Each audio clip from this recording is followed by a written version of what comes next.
O ex-presidente do Supremo Tribunal Federal, Joaquim Barbosa, quer que o ministro da Justiça seja demitido. José Eduardo Cardoso se reuniu com advogados de empreiteiras investigadas na Operação Lava Jato. A agenda oficial omite parte dos compromissos. Boa noite, Assis, Vila. Boa noite. Existe motivo para o José Eduardo Cardoso ser demitido como quer Joaquim Barbosa?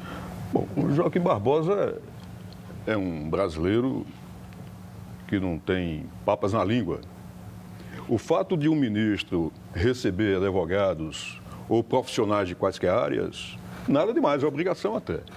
Agora, o grave, eu vejo no fato de essa conversa não se tornar pública.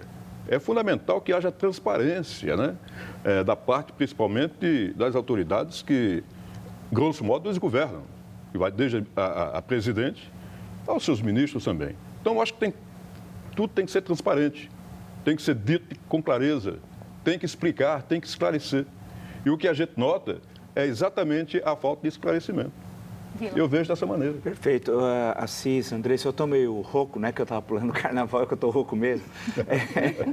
Mas é o seguinte, eu concordo com o que o Assis disse, ou seja, a questão que se coloca é que o ministro tem deixado a maior parte da agenda, senão ela não tem divulgação pública. E é uma questão chave aí, que não é um simples encontro. É encontro com um advogado que defende, ou advogados que defendem as empresas que estão sendo acusadas por crimes gravíssimos na Operação Lava Jato. E receber advogado? Se eu tivesse um advogado, qualquer um de nós três, eu queria ver se seria recebido pelo ministro da Justiça. Provavelmente não. Portanto, isso é muito, mas muito grave. Não é a primeira vez que as agendas omitem as atividades de ministros. Uma vez eu andei estudando as agendas, quando no primeira presidência Lula, eu estudei durante 2 anos a agenda dele, estudei depois do ministro Ciro Gomes, quando foi ministro da Integração Nacional. Posteriormente, eu lembro que eu peguei o ministro do Trabalho, Brizola Neto, que era falso até no nome, porque o Brizola Neto não chama Brizola Neto. Quem chama Brizola Neto é o irmão, que é vereador no Rio. Ele chama Carlos Dauti Brizola. E ele nunca tinha trabalhado. Olha que coincidência, ministro do Trabalho, que o primeiro trabalho seria ser ministro do Trabalho. Eu descobri que ele não trabalhava como ministro também. Tanto que o artigo, vocês acham na rede, chama o ministro do Trabalho não trabalha. Estudando a agenda também. Então, a questão das agendas são problemáticas. Mas, nesse caso, é muito mais grave, porque a princípio negou que tinha tido encontro. Isso é gravíssimo, de fato. Depois voltou atrás. Aí falou, não, porque tinha comprovação. Mas eu saí na sala de recepção, encontrei o Sigmarinda Seixas, estava todo mundo junto, fomos bater um papo, etc. Tal. Puxa vida, nós não estamos brincando, isso é uma coisa seríssima. A Operação Lava Jato acabou sem querer chegando no Petrolão, que não era a origem da operação. Né? Agora, o Humberto Costa, líder do PT no Senado, questiona a quem interessa essa demissão. Mas a quem interessa? Eu acho que interessa receber advogado de empreiteiras aos corruptos.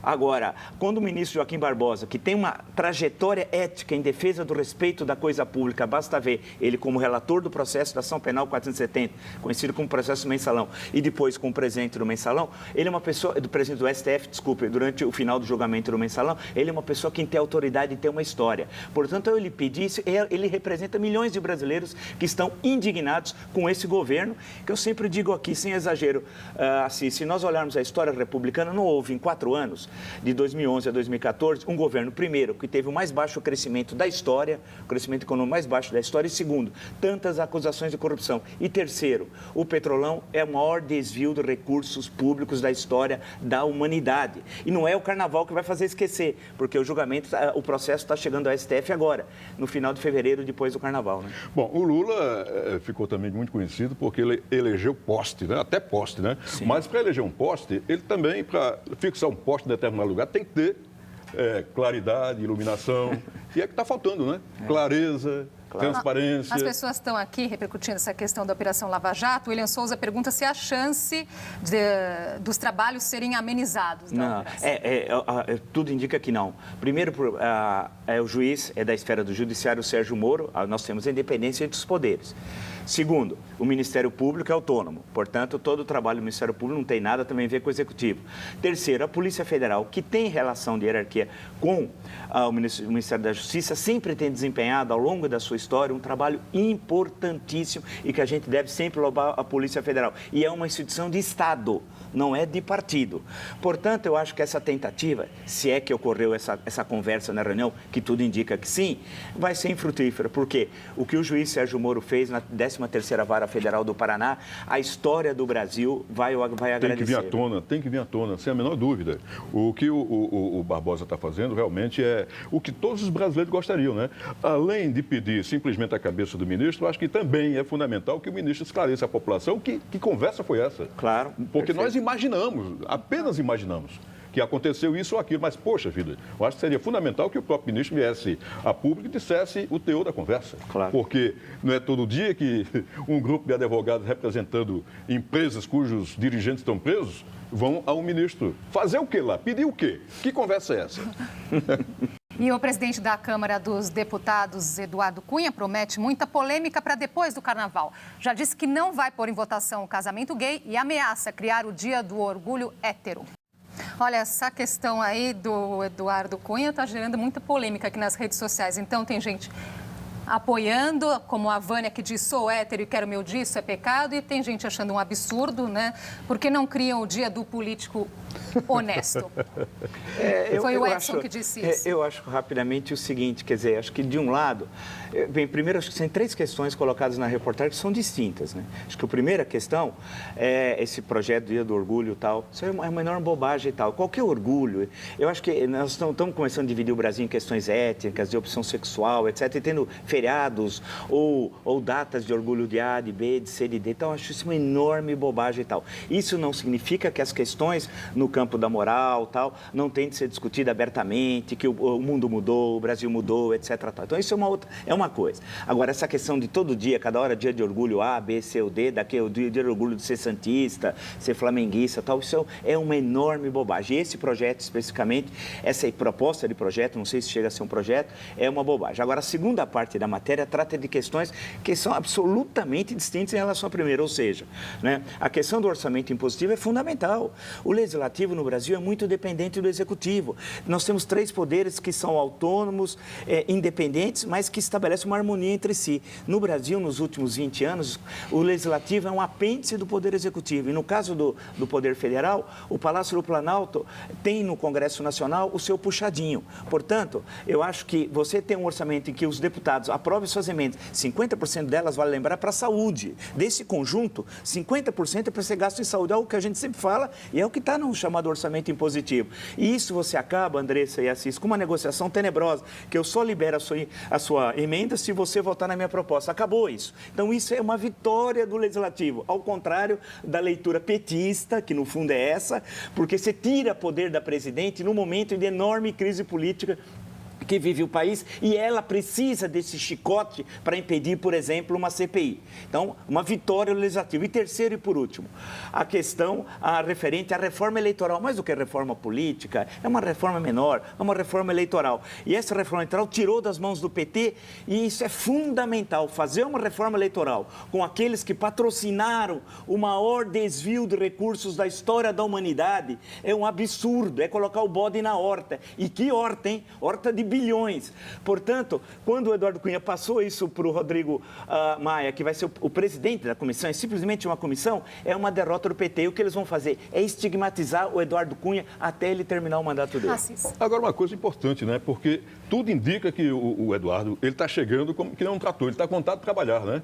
E a Câmara, ela ficou durante muito tempo, digamos,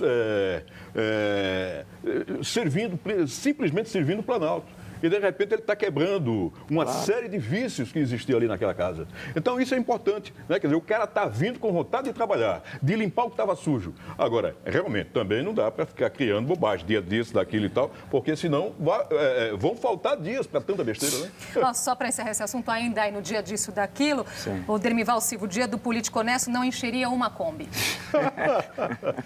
Talvez um táxi. E em São Paulo e no Mato Grosso, o consumidor tem que assinar uma notificação antes de ser incluído na lista de inadimplentes. A mudança deve diminuir os casos de cobrança indevida, mas os bancos questionam essa lei na Justiça. E quem perder os documentos ou for roubado, principalmente agora no Carnaval, pode evitar ser vítima de fraude notificando o Serasa Experian. O cadastro é feito de graça no site www.serasaconsumidor.com.br e é preciso ter o boletim de ocorrência em mãos. O que vocês acham dessa medida de notificar o consumidor? É o seguinte, o consumidor não é de hoje, não, ele está sempre perdendo, né? Ele perde o tempo todo. Quer dizer, primeiro, ele não é educado sequer para usar o cartão. Muito pelo contrário. Ele é incentivado a usar o cartão. Ele é incentivado a gastar o que não tem. Aí chega no impasse. E o que fazer? Aí o nome fica sujo. Isso está certo ou errado? Então, ele tem que ser comunicado, evidentemente, assim que alguém for pôr o nome dele, negativar o seu nome. Então, eu acho que, de fato, o cidadão comum, esse que ganha um salário mínimo, ganha uma grana muito pequena, ou está desempregado, não sabe se quer usar o cartão. Agora, a reportagem trouxe essa polêmica, se é uma medida legal ou não? A questão da Constituição, né? Legal e ilegal. O Mato Grosso já aprovou, né? Sim. Eu acho que tem que se discutir isso mais um pouco e expandir isso mais para uma discussão maior para o Brasil tomar consciência, portanto, os seus cidadãos, né? É grave o assunto. Eu acho que existe a questão do estímulo ao consumo e tal. Agora, nós temos acho que vários lados, né? Um deles é a questão também do consumidor que muitas vezes não tem responsabilidade nos seus gastos. Então, isso é um lado que muitas vezes ocorre. Por outro lado, muitos caem, e aí no juro abusivo, por exemplo, do cartão de crédito, no crédito rotativo, que nem a agiota cobra aquilo. Eles cobram quase 300%. Então, é um absurdo. Então, e eu não entendo como as autoridades monetárias, especialmente o Banco Central, não faz nada sobre isso. Uma coisa é você pagar um juro dentro de certos limites e tal. Outra coisa é 300% ao ano, assalto, né? Que é um assalto. Então, é impossível. Aí você cria uma inadimplência eterna daquele cidadão. Por outro lado, há uma violência sobre esses pequenos devedores que não ocorre quando é o grande devedor. Aí é o velho problema brasileiro. Você tem gente que deve no Banco do Brasil fortunas. Tem usineiros, estou me referindo ao açúcar, tem usineiros em certos estados do Brasil que devem fortunas e nunca pagaram e dizem que nunca vão pagar. E eu duvido que eles tenham caído, por exemplo, numa malha fina para qualquer outra coisa. Por outro lado, tem políticos brasileiros que não podem sair em 100 países, um deles chama-se Paulo Maluf, que tem ordem de prisão em 100 países, e será que ele tem problemas de abrir crédito ou de fazer qualquer compra, etc? Então, você percebe como existe uma questão classista, que os de baixo, o poder da violência da legislação do Estado é total, enquanto o andar de cima paira sem problemas. E por falar em político, Walter Silva, o político que tem por aí deve horrores porque não entra na lei de inadimplência. É verdade. Eu citei um usineiro, não vou falar o nome dele aqui, mas ele tem um do estado de Alagoas, muito conhecido, inclusive que mandou matar até um sujeito que saía com a sua ex-mulher. Ele é muito conhecido em Alagoas, ele mandou matar, isso é mais que conhecido. Esse senhor tem um sobrenome com poucas letras. Esse senhor deve uma fortuna, ele continua de jatinho para cima e para baixo. Agora, a senhora que foi entrevistada tem enormes problemas, enormes dificuldades. Portanto, é isso que é a coisa do Brasil. Quer dizer, a lei vale por andar de baixo. Aí ela é de uma enorme violência. Ela não quer saber. Agora, por andar de cima, ele sempre se livra. O Egito atacou um grupo ligado ao Estado Islâmico na Líbia depois que os extremistas decapitaram 21 cristãos egípcios. Vila, quer comentar a Líbia? Rapidamente, né? Que essa tragédia com os egípcios, cristãos coptas, são cidadãos do Egito. É bom lembrar que o cristianismo, já no século I, já está presente no Egito, portanto, tem uma longuíssima tradição, né? E esses Estados Unidos, essa barbárie, a barbárie não termina, né? Ela, no fim, se resume a região entre o Sírio e o Iraque, tudo aquilo que nós vimos, enterrando crianças vivas, fizeram com as mulheres, com as comunidades, com as minorias étnicas e tal. Continua, vão se expandindo. E no caso agora da Líbia, que é esse mesmo grupo que fez essa barbárie e que agora o Estado egípcio bombardeou a região onde é a base desse grupo terrorista e tal. A grande questão é que a Bélgica já está tomando providência, condenou lideranças islâmicas que incentivavam esse tipo de ação terrorista e é necessária uma resposta forte. A pergunta é, até quando nós teremos o Estado Islâmico fazendo essas barbáries? Né? Isso é o fim do mundo, né? É o fim do mundo. Quando você pensa que acabou a maldade está sendo requintada no seu grau maior, mais louco, mais absurdo, mais inimaginável, né? Lembrando bem rapidamente, né? Quer dizer, em 1938 também, os policiais fizeram algo parecido com o Lampião, né? Com o bando de Lampião cortando a cabeça, né? Meu Deus do céu. E o mundo não acabou ainda. E milhares de pessoas realizaram uma vigília nas ruas de Copenhague em homenagem às vítimas dos ataques terroristas na Dinamarca. 2 homens foram presos, acusados de ajudar nos atentados. E o atirador foi morto pela polícia. Depois de 14 horas de intensas buscas e caçada pelos culpados dos ataques, a polícia cercou o atirador Omar El-Hussein, um jovem de 22 anos com um perfil perturbado. O sueco de origem palestina foi morto em Norrebo, uma área próxima aos locais dos atentados. No final de semana, Omar atirou 40 vezes contra um café em Copenhague, matando uma pessoa e ferindo 3. O alvo era o cartunista sueco Lars Vilks, que escapou ileso. Ele desenhou Maomé como um cachorro e participava de um debate sobre islamismo e liberdade de expressão. Omar Hussein também invadiu uma sinagoga e um centro cultural judeu, matando um segurança. 2 pessoas foram presas, acusadas de ajudar e dar cobertura aos ataques. Na França, um cemitério judeu foi alvo de ataque e vandalismo, quase 2 meses depois do atentado ao jornal satírico Charlie Hebdo e a um mercado judaico que resultou em 17 mortes. O premier Benjamin Netanyahu convocou os judeus a deixar a Europa e voltar para Israel. Os líderes europeus condenaram o pedido. Milhares de pessoas lotaram as ruas de Copenhague em homenagem às vítimas dos ataques. Com velas nas mãos, eles condenaram o terrorismo e pediram paz no mundo. Para chamar a atenção aí que o suspeito tinha saído da prisão há apenas 2 semanas. Ou seja, a barbárie continua e a gente, quem defende as liberdades tal, tem de, evidentemente, se pronunciar. Não entendo como muitas vezes o Brasil silencia a tantos esses atos. Inclusive entidades que no Brasil antigamente eram muito presentes sobre isso, como até a Associação Brasileira de Imprensa tal. É um silêncio absoluto. Acho que todos nós que defendemos as liberdades temos de manifestar esse protesto e dar sempre um passo à frente. Com terrorista, com pessoa desse tipo, você não deve dar um passo atrás, você deve dar um passo à frente de garantir as liberdades. Quem defende a barbárie são eles, nós estamos do lado da civilização. Mas tem uma coisa bem curiosa isso aí também, né? Quer dizer, quando a nossa representante maior do país, a grande gerente, né? Ela, quando se manifestou recentemente na ONU, para que propôs um diálogo com o Estado Islâmico. Propôs um diálogo com os representantes, com aquele pessoal lá do Estado Islâmico. Não dá para entender um negócio desse. Vamos falar agora de carnaval. O segundo dia de desfiles das escolas de samba do Grupo Especial de São Paulo foi marcado por homenagens e fábulas. Pois é, lembrando que amanhã vai ser conhecida a Escola Campeã de São Paulo e a apuração vai começar às 4 da tarde no Sambódromo do AMB. Sendo as escolas de São Paulo cantando muito a superação, né, Assis? Com certeza. Aliás, é o seguinte... Depois da chuva do ano passado. Ao contrário do Carnaval do Rio de Janeiro, o Carnaval de São Paulo é um carnaval novo, digamos assim, pelo menos no tocante a desfile de escola de samba, né? Nós sabemos que ali na São João, depois lá na Tiradentes e tal, e quando vai lá para o Sambódromo do AMB, ele cresce de uma maneira muito bonita e se equiparando já a essa altura com o Carnaval Carioca. Né? Quer dizer, e quando os carnavalescos, né, os responsáveis pelas escolas, põem enredos que têm a ver com cidadãos ilibados, digamos assim, personagens históricos, inclusive a música brasileira, é uma razão para a gente crer que, de fato, ainda há bom gosto nos compositores, que são muitos, né, autores de um samba de enredo, como nós sabemos. Mas são enredos beirando a perfeição. Né? A gente ouve enredo da Elis Regina, por exemplo, é para se encantar, porque é muito bem feito.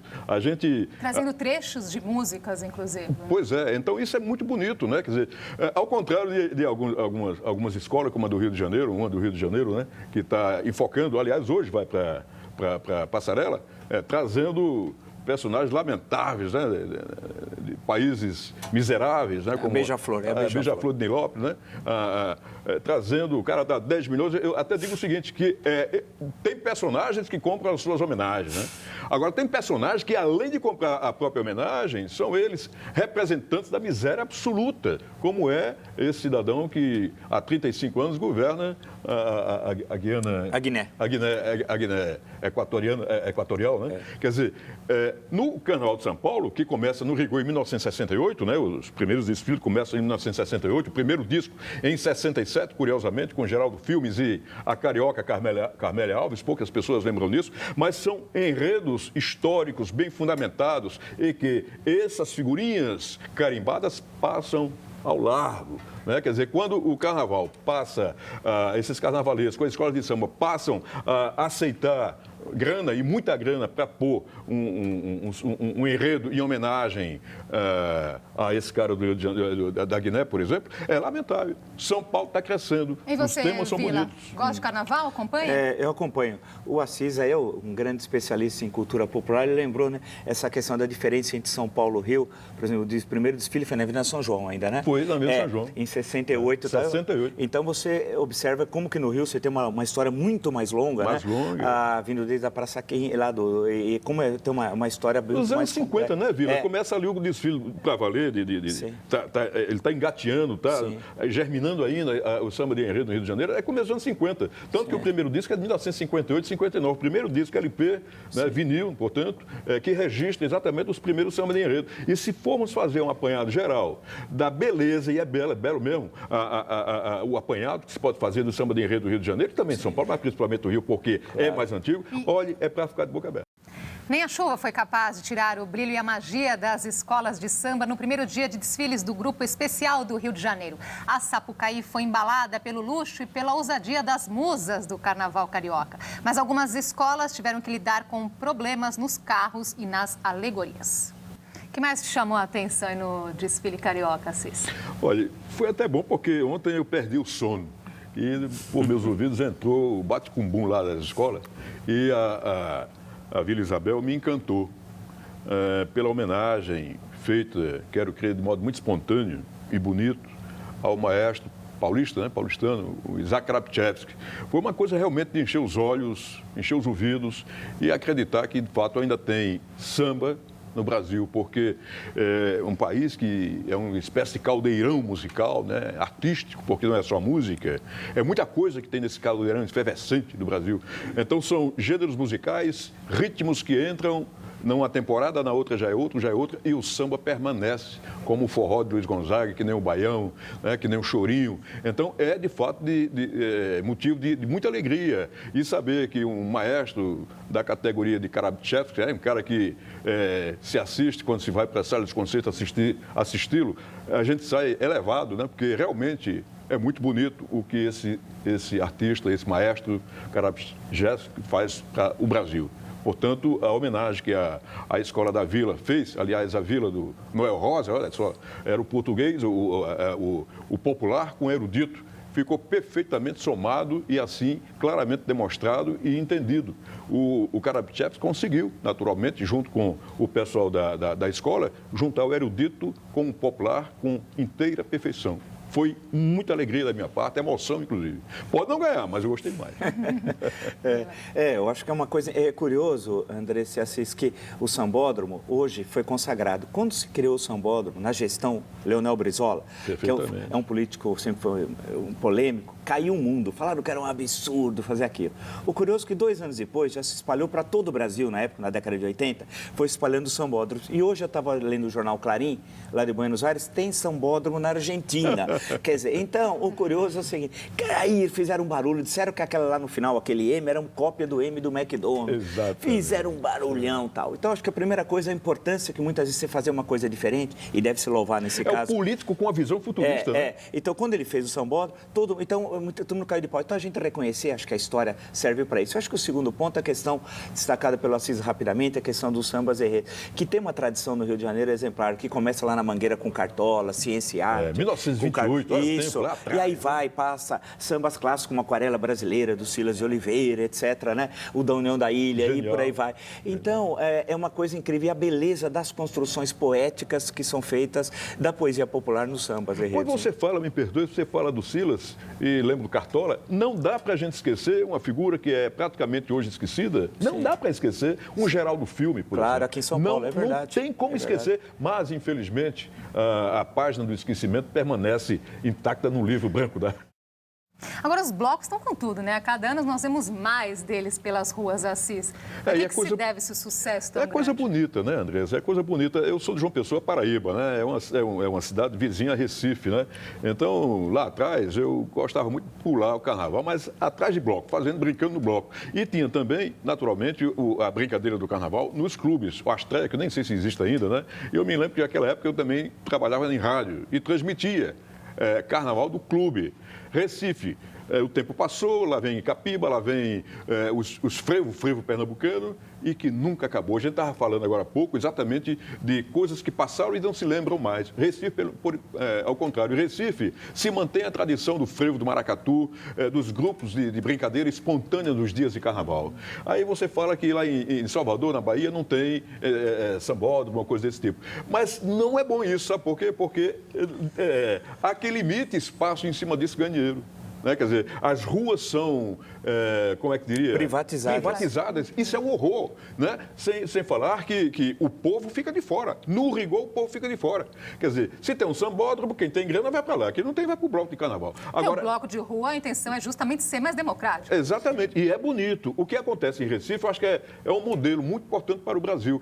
Veja, há 38 anos, quase 40 anos, foi criado lá em Recife o Galo da Madrugada. O galo já tem um pinto, entendeu? Já tem pinto, tem 5 ou 6 anos que existe. É para criança, sai 10 horas da manhã, aliás, é terça-feira, amanhã, 10 da manhã, sai esse grupo lá, é a cria do galo, né? E em São Paulo, o que a gente vê? Uma esculhambação no sentido ruim do termo. Não aquele termo que o Barão de Rio Branco dizia, né? Que no Brasil o que funciona mesmo é a esculhambação organizada, portanto, o carnaval, né? Quer dizer, ele morre e faz um carnaval para ele também. Quer dizer, não é nesse sentido que eu digo. São Paulo hoje ainda tem, ou tem já, a partir de agora, são mais de 300 blocos este ano, que saíram. Esses blocos saíram à rua e muitos deles para fazer onda realmente prejudicando, cerceando o direito de ir e vir, como acontece aqui no bairro Boêmio da Vila Madalena. É uma tristeza, ou seja, é preciso talvez, quem sabe, ensinar um pouquinho a brincar espontaneamente, respeitando o espaço do próximo, né? Quer dizer, isso é uma coisa tão simples, tão clara, aliás, é tão clara que nem precisava estar na Constituição, mas está lá. Você tem que respeitar o direito do outro, a tua liberdade vai até aonde começa o outro. E aqui, nos blocos, especialmente na Vila Madalena, em São Paulo, não há essa preocupação. Há uma esculhambação geral, né? Aliás, lembrando só que a primeira vez que a palavra carnaval aparece é na segunda metade dos 800, no primeiro dicionário da língua portuguesa, que é do Aulete, Francisco Aulete, que foi publicado lá em Portugal. Então, pela primeira vez, ele faz uma referência ao carnaval, a palavra carnaval pela primeira vez é empregada ali, e ele já fala ali em máscaras, perfeito, mascaradas e tal, mas ele não esquece já aquela época de falar em orgias. Veja você, né? É o que a gente percebe, infelizmente, numa cidade, uma megalópole, a quinta maior do mundo, que é São Paulo. Por que isso? Falta de educação, falta de respeito. O que a gente vê muito ali é bicho com cara de gente. Vila, que horror é esse? Não, você tem razão.